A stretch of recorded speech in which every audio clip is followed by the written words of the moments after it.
online dashboard. Learn more at Indeed.com/hire. 7:07 on AM 560. AM 560 Traffic Center time. In for Jim, Edie Manzano.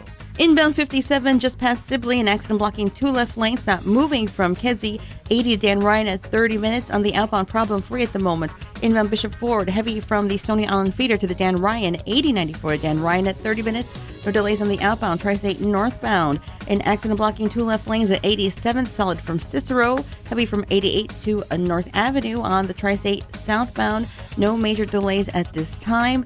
On the Edens inbound, Lake Hook to the junction at 30. Outbound 22. Inbound Kennedy, O'Hare to downtown 40. Express lanes on the inbound at 15. Local at 17. On the outbound 2, O'Hare from downtown at 40.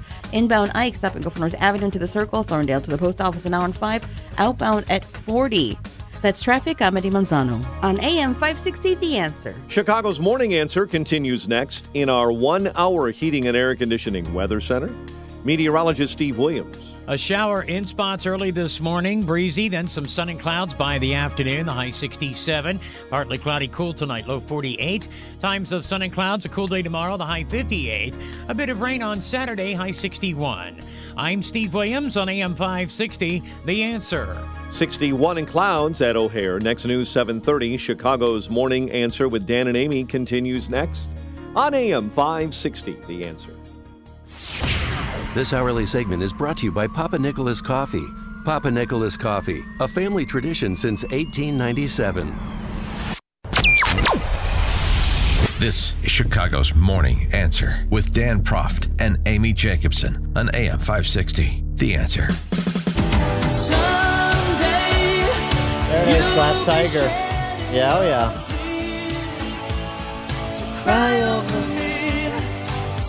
Yeah. Sing it, Dan. Come on. I didn't have the 80s perm, though. Some of those 80s hair bands like Glass Tiger. But you had a mullet, didn't you, with a rat tail? No, I did not have a mullet or a rat tail. No. Really? No. You had parachute pants, and you were a break dancer. Well, that, yes. But I only adopted the mullet and rat tail later in life. That's sort of a throwback move. I tried to bring it back. What color were your parachute pants? I can't even look at you when I'm asking. Black and red. Okay. Just think of... straight out of Woodfield Mall in Schaumburg. Think of Ozone from Electric Boogaloo. Oh, okay. You break into Electric Boogaloo. I'm that's so sorry I asked. That's sort of an avatar.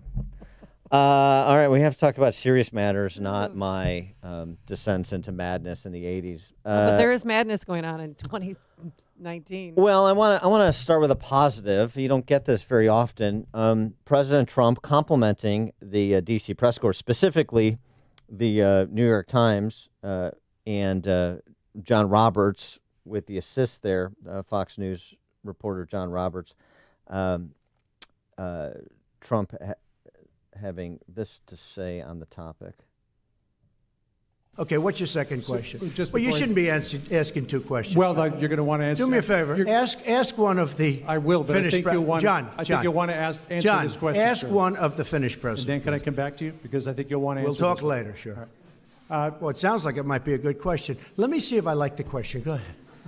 Maybe for the first time in 3 years, I'll have a good question, and I'll love it. There is a report that came out just before you and President Niinistö walked out here that the whistleblower met with a staff member of Adam Schiff prior I love to that question. Being filed. It shows that Schiff is a fraud. And I love that question. Thank you, John. So can I finish asking it? Yes, there's nothing to finish. So the whistleblower, according to this report, met with a member of Adam Schiff's staff. You got it right there. You know it. I hate to say it's the New York Times. I can't believe they wrote it. Your response to the fact they're getting better. Your response to the fact that happened and that Schiff may have learned some of what the whistleblower knew prior to the complaint. Well, I think it's a scandal that he knew before. I go a step further. I think he probably helped write it. Okay, that's what the word is.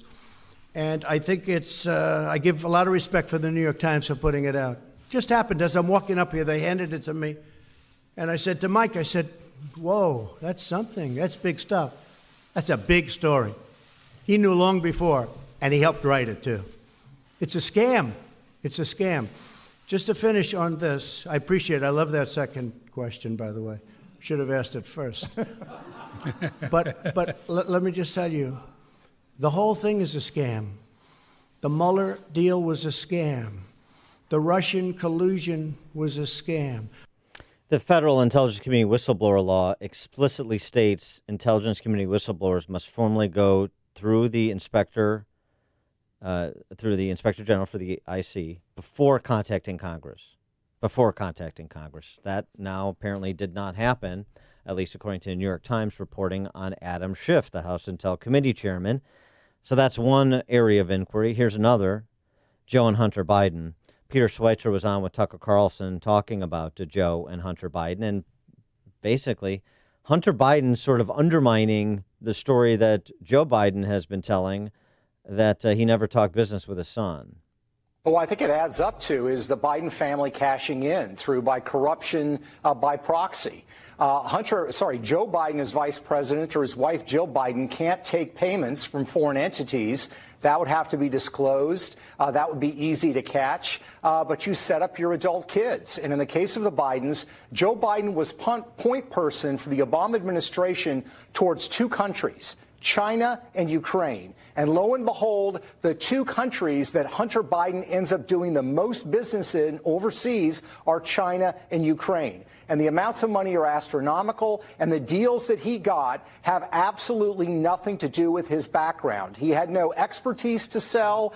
He had no skill set to sell to either the Chinese or Ukrainians. He was being paid for something, Tucker. It certainly wasn't his skill set. I think we know what he was being paid for. And Peter Schweitzer did a lot of the research that others have used in his book, Secret Empires, on the topic. Also, a picture surfaced yesterday that speaks of Hunter Biden and his new wife that he married after knowing her for 10 days. No. This guy's not mentally unstable. No, the new picture that speaks to the relationship between Hunter and Joe, the courtship of Hunter's father there, as well as some of their associates. Tucker Carlson, I think, had the picture first. Picture shows, it's on the screen, Biden on a 2014 golfing trip with his son, as well as his son Hunter's business partner, Devin Archer. At the time this picture was taken, both of them on the board of the Ukrainian energy company, Burisma. And he had no idea. No idea. We played that soundbite too. Do you know about your son's dealings? No, I had no idea. No idea what's going down. For more on all of these topics under the headline of impeachment, we're pleased to be joined again by Sharyl Attkisson, award-winning investigative journalist, Emmy award-winning host of Full Measure. She's written on the topic, including a most recent column, a deeper dive into what Americans really think about impeachment. Sharyl, thanks so much for joining us again. Appreciate it. Thanks for having me. So how did you take the New York Times reporting on Adam Schiff's pre-knowledge of the whistleblower complaint before even the intelligence community, at least the Inspector General's office, became aware of it? Well, I think I can speak best in terms of sort of analyzing the big picture, and I've fought since 2015, and it's proven to be accurate, that our intelligence community really has an operation going against candidate / then President Trump that continues to this day. And to me, analyzing what I see so far, this looks like another phase of the intel operation, which continues to try to go after, in this case, let's say, Pompeo and Barr and Trump, the very people that stand to expose what they've been doing for the past decade plus. That's how I see it. Yeah, and Andy McCarthy backs that play. Let's just speak about Barr specifically. He makes the point in his piece for National Review, the way the "I want you to do us a favor" is interpreted from the transcript between President Trump and President Zelensky. McCarthy writes, studiously omitted is the context of this invocation, a wholly appropriate request by the president to the head of state of a country in possession of relevant evidence for cooperation with a legitimate investigation being conducted by our country's Justice Department. In all of these discussions, you have President Trump referring the matter to Bill Barr. I hope you'll talk to Bill Barr. And it's the same thing with the Aussie Prime Minister Morrison. Right. And, I think because the media, by and large, is interested in mostly one side of the story, in other words, what Trump may have done wrong, and less interested in what really happened, with election interference involving Ukraine and our intel community and perhaps the Bidens, you hear such a one-sided, lopsided kind of view of what's going on. I think if the media were on the other side, or at least even playing it down the line, you'd be hearing a lot more about the intel community's behavior, actions, role in all of this, and what these other countries do stand to be able to tell about this story in ways that would probably expose some of this operation that I've mentioned. Well, first impeachment testimony begins this morning with Kurt Volker, who's an alleged role in the conversations between President Trump and the president of Ukraine. But how do Americans really feel and think about impeachment? Are we ready to do this? Well, I haven't looked comprehensively at all of the polls that talk about it. I looked at one in particular because, as usual, when you see a headline from a poll and it doesn't quite ring true, or I sense there's more to the story, I find there is. And I looked into a CBS poll that said a majority of Americans favor an impeachment inquiry, something like 55 to 45%. You look into it, like a lot of polls, it was lopsided with a Democrat-heavy sample, which, some say, well, there are more registered Democrats. Well, the headline didn't say majority of, adult voters favor impeachment. The headline claimed majority of Americans. That's not what the poll showed.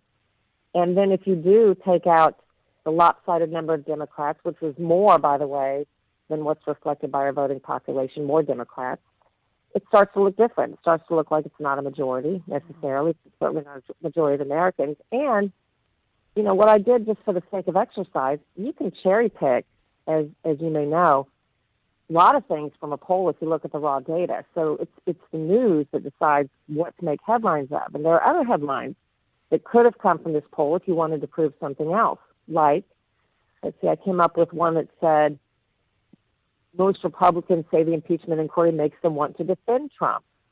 I came up with a headline that says, this is also true, majority of Americans in a Democrat-heavy poll says Trump doesn't deserve to be impeached, or say it's too soon to say. In other words, there's a lot of other stuff in that poll that does not make it sound like what the headlines did on it. And in general, I just feel like this is just speaking as an American, not somebody who can speak authoritatively from having studied it. I just think no minds are being changed by any of this. I think you either don't like Trump and you're cheering on this impeachment notion, or you do and you're not listening to any of it. Yeah, I also, this sort of speaks to a piece in the Journal today by Dan Henninger talking about the Democrats lost in Ukraine. He essentially suggests, this was 2 weeks ago, this was supposed to be simple. It was a quid pro quo, and it's an abuse of power, and we need to move to impeach, and it's an urgent concern per the whistleblower complaint, and it's all lining up for us. And so, finally we can jump on it. And now, just several days later, with each passing day and each new bit of information, what Schiff knew beforehand, the fact that Ukraine didn't realize the U.S. had even withheld the military aid until a month after the call. So how much pressure was being applied if they didn't even know pressure was being applied and the aid was released subsequently anyway? It's becoming very muddled. And so, and that's before we get the John Durham report that will be presented to Bill Barr at DOJ, a look back at the 2016 election, and some of the reporting that the D.C. press corps conveniently forgot that they did just a couple of years ago about Ukraine meddling in the election to benefit Hillary Clinton. So it seems to me they find themselves, and this is the point that Henderson makes, in a bit of a quagmire. It's increasingly complicated, which means it's less and less likely to move any minds and get them to the sort of political critical mass they're looking for. Well, there's two things that make me think of when you say that. Number one, I think that Trump threw some complication forward when he released the transcript quickly, because they could have made a lot of fodder out of that for weeks, saying, or even longer, well, he won't release it, and here's what's in it, and it wouldn't have had to have been the truth. They could have just continued claiming there was a quid pro quo, and it would have just built and built and built. So he changed that dynamic to some degree, but to the extent the confusion is happening now, that may benefit those who stand to lose when the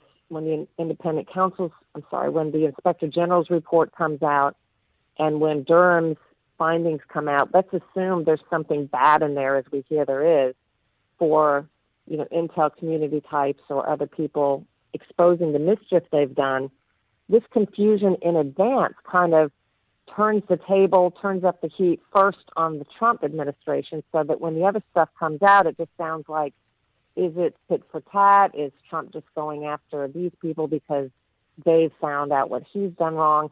I think sowing confusion sometimes is a benefit, even if that's all people come away with, because they will not be able to focus as clearly on these long-anticipated findings about the FISA Accord and what the intel community was doing. What did you think yesterday of President Trump's press conference with the, we didn't really hear from him, but the president of Finland was standing next to him, and there's just a barrage of questions. And it was a very animated. The Finnish president said he likes our democracy. He thinks we should keep it. Yeah, he's like, I'll nice. come back tomorrow. No. But what did you make of it? Because, CNN, everyone's saying that he was unhinged and he was crazed. And I thought he stood his ground. Well, again, you can just, if you like Trump, you'll think he did a great job. If you don't like Trump, you'll probably think he's unhinged and over the top. It's just very classic Trump. And I would say overall that served him well. He does not, I think he would not have survived if he had taken a more passive role, if he had not fought back with the furor that he fights with. And he was doing that at the news conference, and I think, in his view, appropriately so. And that if he doesn't, who will? These are slices of moments that more people will see sometimes than just the edited version. He gets to say more of the story. So I think he takes those opportunities. And again, no minds were changed. I wanted to get your take on something that Matt Taibbi said in an interview with The Hill in promoting his new book, Hate Inc., which in part attacks the commercialization of media. He gives an example of how the commercialization of media works, sort of across the spectrum, because he's one of the few of the left that actually doesn't attempt to hold up this facade of objectivity. He concedes there's no such thing as unbiased, quote-unquote, reporting, the way that some on the left suggest there is. But his example of how the commercialization of media works, get your reaction, Sharyl. What we do typically in commercial media is we take something that happens and then we want to commoditize it into packages that we know our respective audiences are going to like. So you take the military budget from 2018, which had the single largest one-year increase in our history. It was $82 billion, which is roughly the equivalent of a year of the Iraq War.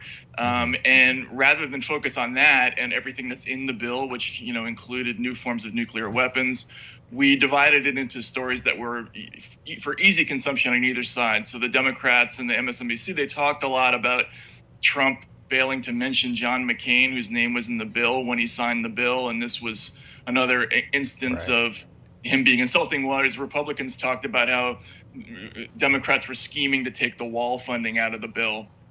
And again, these were minor things compared to the larger question of what's actually in the military budget and why is it going up so high. What do you think about that in terms of, and his essential conclusion is this is how the media, both sides, when there are sides, clearly drawn lines, work